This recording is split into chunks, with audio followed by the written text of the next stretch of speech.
We have Jack Gohlke joining the show, Oakland University sharpshooter, who has the second most three-point field goals made in the entire country, only 4 behind the leader, Tyler Thomas. He has a chance to pass him in the NCAA tournament here as they drew Kentucky. But Jack, how are you doing today? Thank you for coming on the show. Yeah, thanks for having me. Excited to be here, and man, just excited. We got Kentucky, like you said. It's going to be awesome playing a blue blood like that. Obviously, that place will be rocking. You know, their fans travel well, so No might be doubt. like a road game atmosphere. But I'm really excited, and those are the type of games you live for. These are the moments, man. Exactly. And off camera, I just said like that you have a story that's one of my favorite stories that you can find, one of the best sports stories that I've seen in a while. It's a story of perseverance. And yeah, for people who don't know, you started your career at Hillsdale College, Division II, redshirted your first year, played limited Yep. minutes your first 2 seasons. Your role expanded in your redshirt junior year. You had a really nice fifth year, and now you're at Oakland University in your sixth year. And you're a key piece, 12 points per game, as I mentioned. You're one of the best shooters in the entire country. And you can shoot in a variety of ways, whether it's off the bounce, step back, defend it right in your face, rubbing off the screens left, right. Yeah, but before we talk about your story a little bit more, the first question I have for you is, yeah, obviously you drew Kentucky. What's the confidence level? What's the vibe heading into into that matchup so far? And what do you know about Kentucky? Yeah, I mean, I think everyone around the country knows they got two tremendous young guards in Shepard and Dillingham, and I mean, I haven't watched a ton of Kentucky this season, but we'll get in on the film. But you just know they're always going to come with those tremendous guards, and they're going to be able to score the ball. And hopefully, we can just confuse them a little bit with our zone. It's a different style zone that they probably haven't seen before, and that's kind of why we run it, is for these important games to be going against a team that usually sees man coverage and just switch it up and get them out of their rhythm. So it's going to be interesting. We're definitely confident going into it. We competed with a lot of really good Power Five teams in the non-conference. We got to win at Xavier, so we know we can do it. We're just going to have to bring our A game because obviously they're a tremendous team, and anything can happen in March. No doubt. I mean, they lost to St. Peter's in 2022, and Mhm. this year Kentucky doesn't have a force in the post that would make me like they had Toshibwe back then, Yeah, and they still lost to St. Peter's. So, but if they had that, I'd be a little bit more concerned. But you guys have some decent size on your own. You got yeah, Townsend, Conway, and then you and Lampman. You guys can both yeah. fill it up. You guys are averaging 6.8 threes per game made between the two of you. Yeah, just talk about how you personally, how you're feeling. Talk about the locker room, but how are you feeling? Oh man, I'm feeling great. We had a really good conference tournament, competitive games, but I think we played really well and we kind of played up to our potential.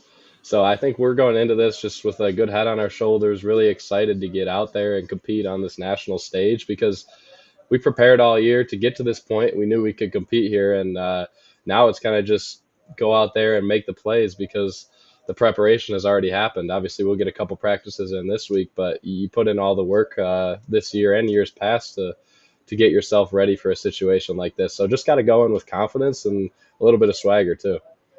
Yeah, no doubt, no doubt. And that championship game against UWM, I feel like UWM is a team in some ways that can kind of simulate the athleticism and the Yeah. speed of a blue blood. I mean, perhaps their attention to detail isn't as good, but their Hmm. athleticism Oh yeah. is there. So I thought you guys handled it very well. And right off the bat, you hit a corner three and gave a little point to the bench. Just out of curiosity, what were they saying there?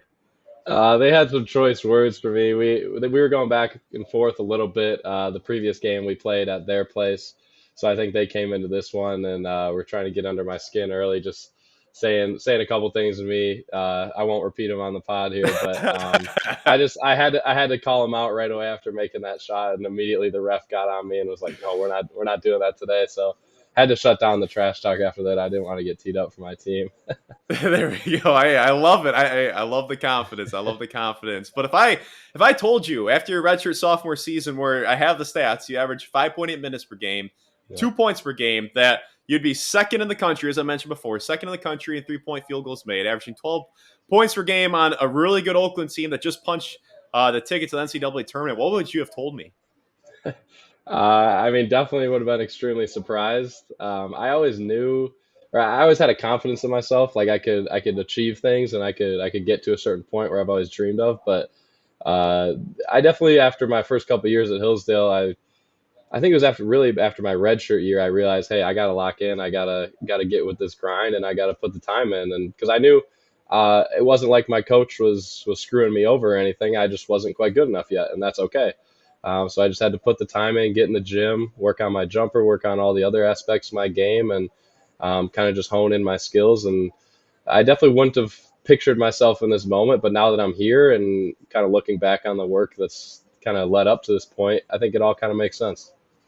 You mentioned that you always had a confidence. Was there ever any like low moments where you questioned that you'd get to a point like this or have success at the D2 level? Was there ever some low moments, and if there were, how'd you get yourself out of it? Yeah, I mean, basketball especially is such a game of runs and an up and down sport. There's certainly low moments throughout, and kind of holding on to that confidence. Sometimes it's going to be super high, sometimes it won't be quite as high, but you always got to have a little bit of it. And there were definitely times I can remember one specific game. I think it was my redshirt freshman year against Lewis University, where I just remember really thinking I could help the team, and I didn't get out on the floor, and that kind of stuck with me just as like, does my coach have confidence in me? All this type of stuff, and just had to get back in the gym and get back to what I knew of, staying with the routine of working out, getting up shots, all that stuff. And I think that's where I draw my confidence from, especially now as I've gotten older and more experienced, is just from the routine of the work ethic. And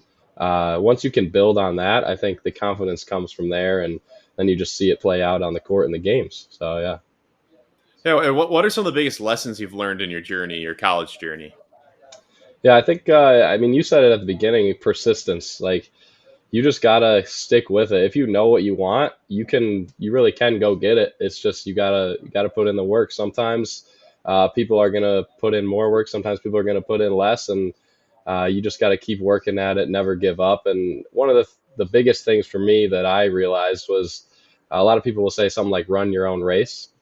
And for me, it's been kind of a roundabout race, kind of all over the place. Like you said, redshirted my first year, didn't play that much first or my second and third year at Hillsdale. But um, once I kind of stopped comparing myself to other people and saying, hey, he's playing a lot as a freshman, or he's scoring this many points, and I just kind of focused on myself and, okay, I got to get in the gym and I got to get better. Then I realized that I'm kind of just playing against myself at the end of the day. And the more work I put in, the better I'm going to get, and the more opportunities are going to come from that. So I really like that, of kind of the idea, just focus on yourself, run your own race, don't compare yourself too much to others, and just see what you are capable of.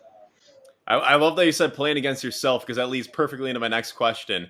If Jack Gohlke in the 23-24 season played Jack Gohlke from the 2018-19 season, your freshman year at Hillsdale, what is that score Oh looking like geez. up to 21?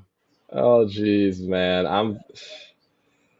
I mean, like I said, you gotta have confidence, and I think young Jack would have confidence in that matchup, but he's getting cooked, man. He's getting cooked. It's been a long road, and I feel personally like I've gotten a lot better.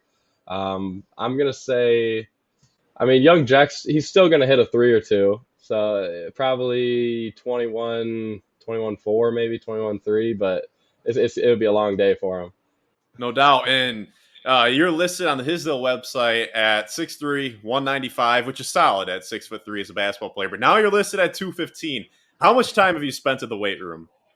Oh man, that's I love the weight room. It's something, just another place to work and get better, man. I spend a ton of time in the weight room, and I think that's part of the reason too that I've been able to avoid injuries in my career is you take care of your body, you take care of your joints and stuff like that with stretching and certain exercises to keep yourself like in that mode of going against resistance. It's super important, and I would encourage all young athletes to focus on it. Obviously, there's a time when it might be too early in your career, but kind of once you get towards the end of that high school time, I think it's really important, and it'll help you in so many different ways. So yeah, I mean, I'm in the weight room 4 or 5 times a week, getting lifts in, whether we got a game the next day or not. It just really helps my body feel better, and I think once you get into that routine, it's really important. All right, good deal. And then was transferring to the D1 level, was that a goal of yours when you started at Hillsdale?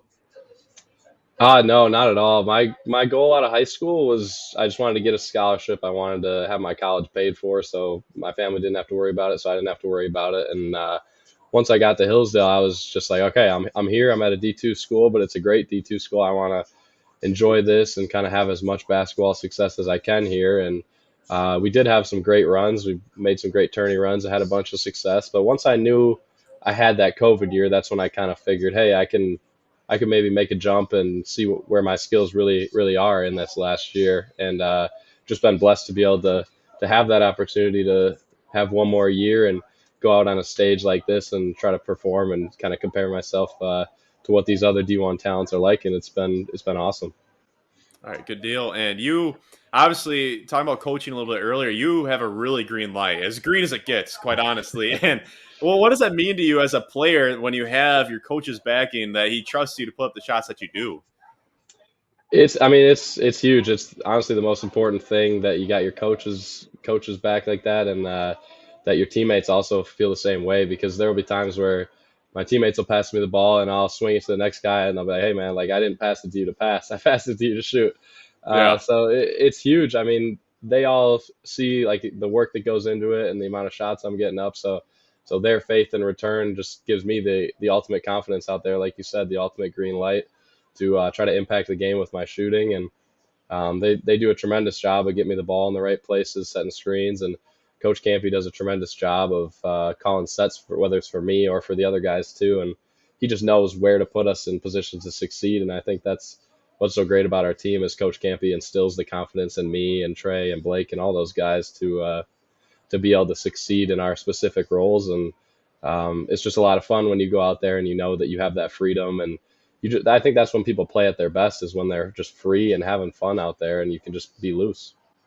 No doubt, no doubt. And yeah, so in the locker room, I see a lot of the top guys, a lot of the core guys have been at Oakland. Obviously, this is your first year there, but a lot of the Yep. top guys have been at Oakland for a few years, and I think that says a lot about the culture in the age of the portal. Just talk about what the culture is like and what's that vibe feel like in the locker room.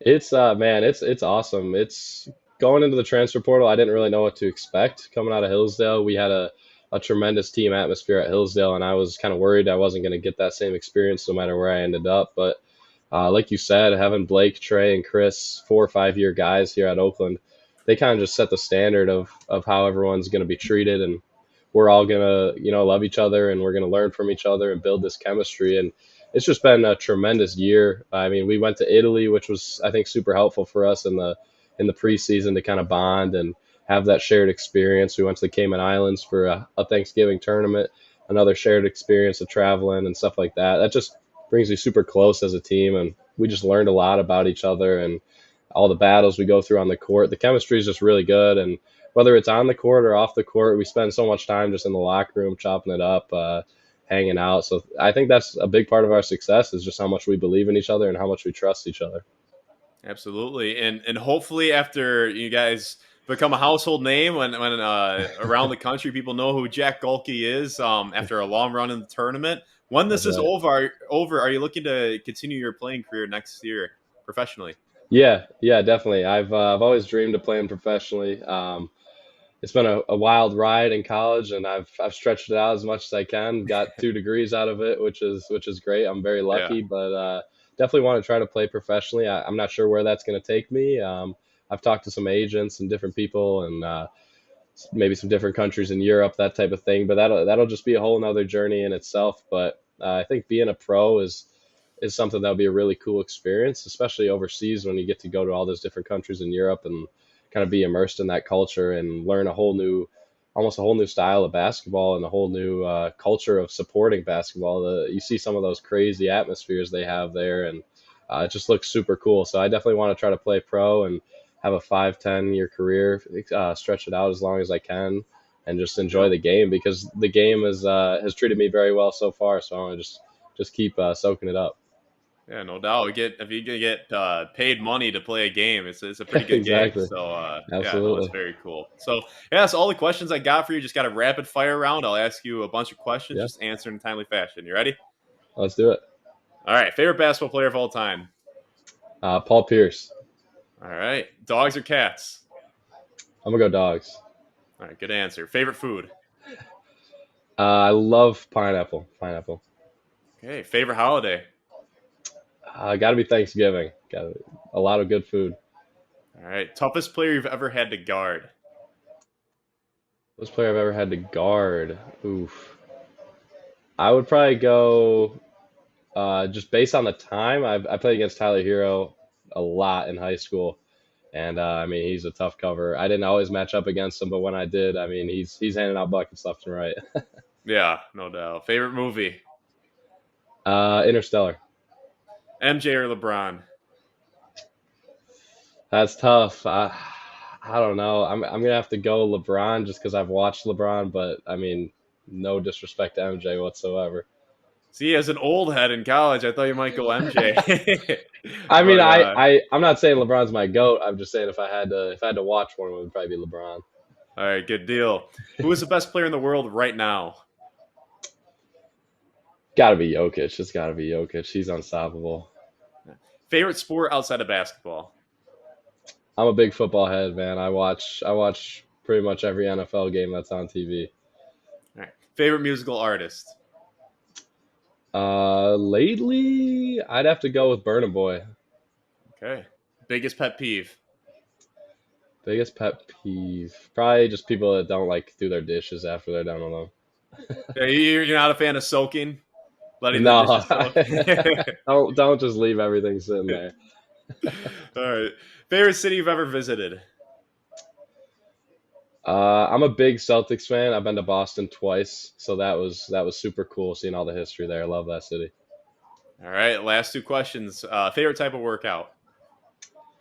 I love just a shooting workout where you're just sprinting the entire time and you're dog tired after like a 90-minute workout. That's good stuff right there. All right. Your least favorite type of workout? Least favorite, probably something defense, man. If you- probably like full court slides, that type of stuff. That stuff's brutal. Good deal. Well, that is Jack Gohlke, who I think has a solid chance of becoming a household name alongside Lampman and Townsend. Guys, check him out. I'll drop his socials in the description. But yeah, Jack, thank you very much for coming on the show. Best of luck, and looking forward to staying connected along the way. Yeah, I appreciate it. Thanks so much for having me on, Matt. This is cool.